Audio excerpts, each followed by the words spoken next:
Hey there, and welcome to this episode of ChetChat. So all the young men out there, you're thinking, I've got an interview to attend, I've got to go to work, what should I wear? I've got this party to go to, how should I dress? So we've got with us Zohra Chitalwala, who's an image consultant, who's going to tell you about your wardrobe strategies, grooming tips, and etiquettes, which you can use in your professional life, in your interviews and work, in your social life, and in your personal life. So let me quickly introduce you to Zohra.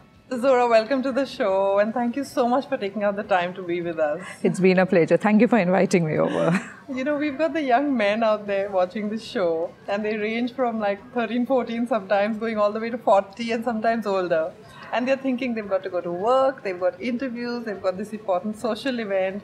So help them dress up and give them some advice on what they should be wearing. So there are 3 Fs which I follow in men's dressing: fit, functionality, and fabric. So fit, what I mean by fit is the fit of this, whatever you're wearing, your clothing has to be very good. Especially if you're going for a professional meeting or an interview, your clothing has to be very well fitted, bespoke better. Yeah. But what you need to do is accessorize it a little, wear the right colors. The suit has to be rightly done, shoulders not falling off. That's what I mean about fit. Functionality is depending on the occasion you're going for, wear the right clothing for the right functions. Right? And it has to be comfortable. So whatever you're wearing, don't see the trend, follow this fashion, don't overdo it, but don't underplay it also. Fabric, what I mean is wherever you are staying in the environment you are, so if it's a cold weather, you choose your fabric accordingly, depending if an air-conditioned place. Okay, fantastic. So let's look at the different kinds of occasions that they need to go to. Right. So let's talk first about the formal interview or, really formal events that they need to go to. So let's say, how should they dress? Okay, so if you're going for a corporate event or if you're going for an interview, so the first thing is your clothing. Right. The second is your body language. So your belt and your shoes color have to match. Right. Another thing, socks and shoes have to match. So socks and shoes. Shoes have to match. So a black shoe with black socks is perfect. Okay. Brown shoe with brown socks is perfect. So you may feel that people don't make notice of these things, but the first few seconds when you enter, you are completely judged by the image that you portray. Yeah, because that's the first impression. Absolutely. I'm not sure we are noticing in specifics, but Right. overall. In totality, Yeah. Another thing for men is very important to have no body odor, because that's one thing we don't really take care. Don't overpower the smell also of whatever you're using, the cologne or the spray. Yeah. So you're saying don't go either extreme. Yes. Another thing is your face. So if you have a beard, see that you have shaved well and you have kept it well, or if not, the face expressions are very important when you enter. Your posture has to be straight when you walk in, no slouching, shoulders up straight, dressing has to be right, smile on your face, and confidence. Okay. So I guess a lot of the thoughts, so if we tell them that before walking in, feel good, feel happy, feel motivated about the interview, absolutely. then perhaps all that will get reflected. Right. And never go last minute to any interview. Go 10 minutes before, wait outside, calm yourself down, get used to the environment you're in. So that when you walk in, you have that little confidence of knowing the place a bit. Tell us, you've done a lot of workshops with people, in terms of advising them. Talk about some of the case studies that you've seen of people going in for interviews, what has worked, what has not worked for them. Okay, so I had one young boy, and he just came out from the college. He was going for an internship interview. So he was always in jeans and t-shirts. He was going for an interview to a MNC. And we changed his whole overlook. But even for a young kid, that young, when you're going for internship interviews also, if you wear a crisp shirt, a formal trousers, right kind of shoes, and the confidence. Zohra, that was really interesting about this young boy going for an internship. But looking at some of them going for various different occasions, what would be those different levels or styles of dressing that a person should keep in mind? Sure. So men have 7 body types in general. Women have 8 body types, men have 7 body types. Each body type is very different and you dress yourself very differently. But the common are the 4 levels of dressing that we have in men. 4 level of clothing is topmost is the level 4, which is tailored. and they are suits, the formal suits that you were talking about. Right. They have to be matched, the trousers and the coat. And you go with the contrast tie and a nice shirt especially the color of the shirt has to be according to the occasion you're going for. Okay. So if you're in an office, if you're going to an office, you wear light color shirts like blue and white, the regular colors. Right. But if you're going for an evening meeting or something, you can wear a dark color shirt with a pocket square and you can omit the tie. The darker the color of the suit, the more authoritative you are. Right. More formal it looks. Yes. Okay. Then comes level 3, which is untailored. Okay. So level 3, you just wear jackets, which are your sports jacket or something for the evening. Right. If you're going for an afternoon function, it has to be light colors or linen, beige or grey. They look very smart with it doesn't have to match your trousers. Right. You don't need to wear a tie or a pocket square. Okay. You just have to put a jacket on your shirt and your trousers. Okay. And what about linen jackets that you get these days? They look very nice. They're very smart for day wear. Right.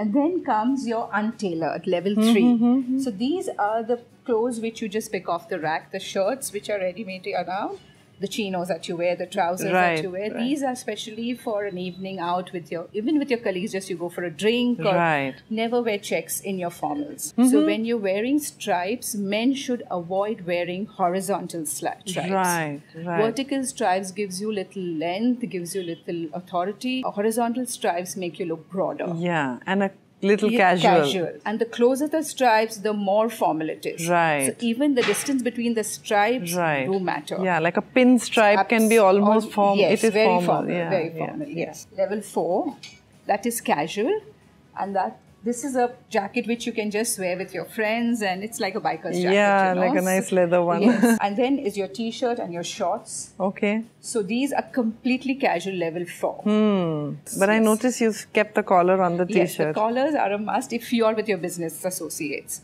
Okay. But if you're with your family and friends, can go without collars also. Okay. And your shorts are cotton, but they're still little... Yes. It has to be the cotton ones, but not the ones that we get. The cargo pants are meant for trekking and hiking. Right. So are there any strategies there on the different types? Broadly, what should they keep in mind? Usually what men do is with the big paunch that they try to wear t-shirts which are tight or shirts which are oversized and try to hide it. Okay. But that really doesn't look nice. So what you do, if you're wearing a t-shirt, leave it out shirt. You don't have to tuck your t-shirts in if you have a big pouch. Okay. If you are a little heavier, you don't need to wear big clothes. Okay. You need to wear the right kind of fitted clothes and even slim fits. So some men look very nice who are well built, who are, they look very nice with slim fits. Okay.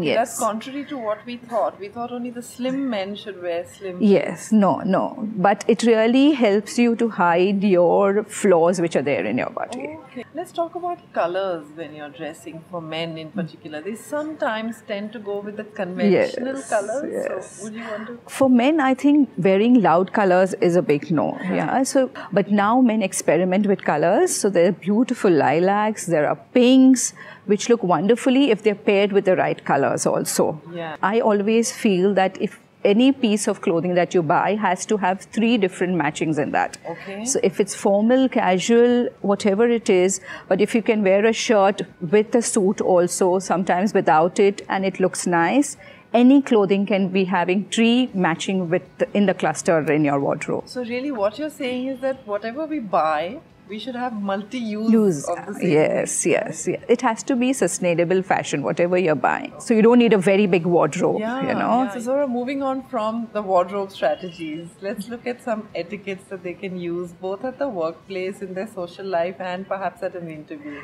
The first thing especially men, when they meet someone, is a handshake. Right. So your handshake has to be very powerful. Let me just explain to you how it goes. So this is the web of your hand. Okay. Right? When you're shaking hands with someone, and can I shake hands with you? And if I'm shaking my hands like this is a dead fish handshake. We call it a dead fish handshake. Okay. But the right way to do a handshake is web to web, thumb facing up. Okay. And this is how you do. This is a power handshake. Okay. It has to be firm and strong. So you hold it, you don't shake? No, you don't. And it has to be only for 2 seconds. You can't. Best way is have 3 shakes. So 1, 2, 3. And you look. Your eye contact is very important. Eye contact, smile on your face, held up high, shoulders back, a firm handshake. and you're ready to go. Yeah, on the handshake front, people ask me, they walk into a room and they've got these senior people sitting behind the table. Yes. So should you put your hand out first? Absolutely. Yeah. Absolutely. So another thing is, in Indian culture, women don't really like handshakes, So the best way is, if a woman extends the hand, a man should extend it. Yes. If a woman doesn't extend a hand, you just say namaste or bow, and you give the respect to the women. Okay, so if there are 3 people sitting there at the interview panel, Right. 2 men and a lady. Right. Usually in a corporate level or in the women always gives a hand, Right. So then it just goes, it's a protocol that follows. And you're always standing and doing handshakes? Always. Never sit in. You can't sit. And if somebody is extending a hand and you're sitting and the person is standing, you stand and you give your hand to the person. So in addition to the handshakes, what are some of the other things they need to keep in mind? Okay. Another thing is, when you're going for an interview, your etiquette is,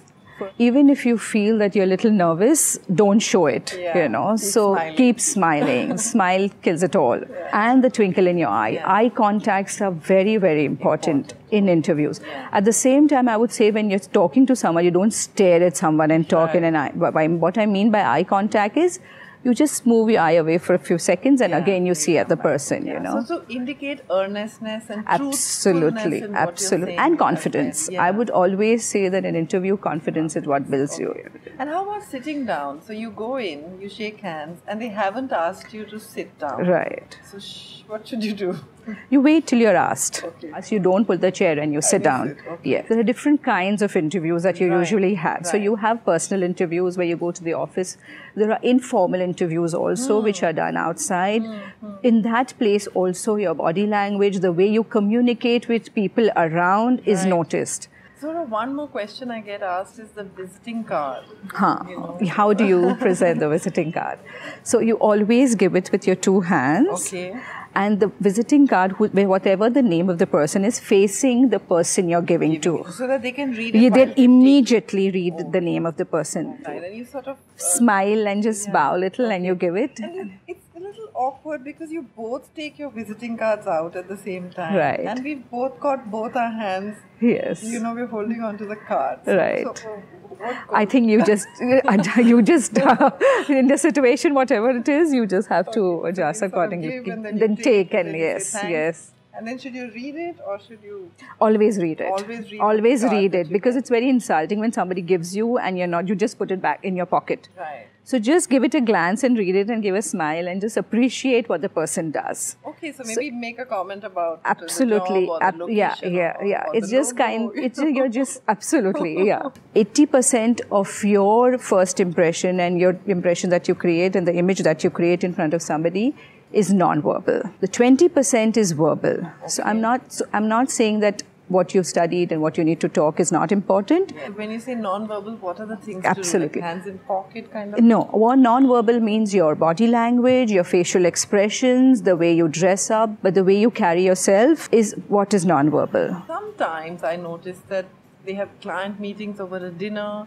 Or sometimes the interview process nowadays, some companies have multi-staged interview process. Right. So it could start with a formal interview, move into a social setting, and then into the dinner. Yes. So could you give us some quick tips of how they can handle that dinner? Absolutely. In fact, I can share you an experience, So I had a client who was taken he had multiple interviews, personal, phone call. And the last thing they said, we'll take you to, they had an informal dinner. And he was taken to the restaurant. So the way, when he sat down, the minute he sat on the chair and he conducted himself on the chair, to the way he picked up his cutlery, the way he communicated with the waiting staff, everything was noticed. So when you're sitting, put your serviette on your lap immediately. Right. Your cutlery goes from outside in. These are the small tips that you keep in. When the first round comes in, you pick up what is outside, and the courses follow accordingly. The drinks are always on the right. Your bread plates on the left. Okay. And when you always eat your soup, you never drink your soup. Okay. Okay.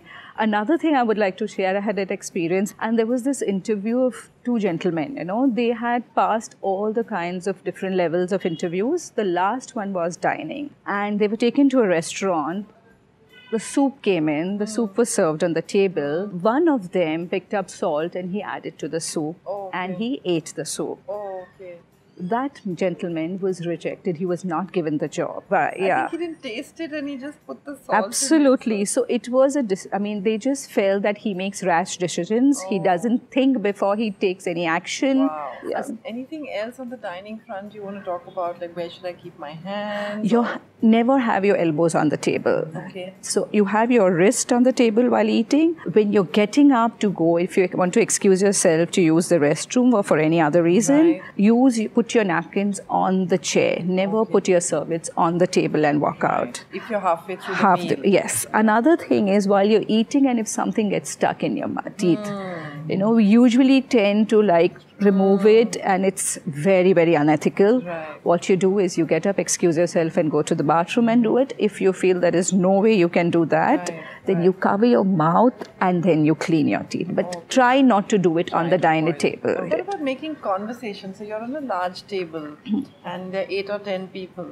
So should you be conversing with people to the side or can you actually make cross conversations? You can make cross conversations, but not very loud. Okay. Better to converse with people who are on your side and always listen to the host. The host is the one who's important for your dining etiquette. Okay. Yeah. So when in doubt, follow the leader. Absolutely. So thank you so much, Zohra. I think that was very enlightening. I'm sure they're going to come back wanting to know more. And thank you for being with us. Thank you for having me over. It was a pleasure. Hey, so thanks for watching this. And if you've enjoyed it, subscribe to the show by pressing that little red button and write all your comments at the bottom and tell us what you liked about the show, what you want to watch next. We're going to have Zohra with us for further videos as well. So tell us what you want to hear and press that little bell next to the subscribe button. And happy watching.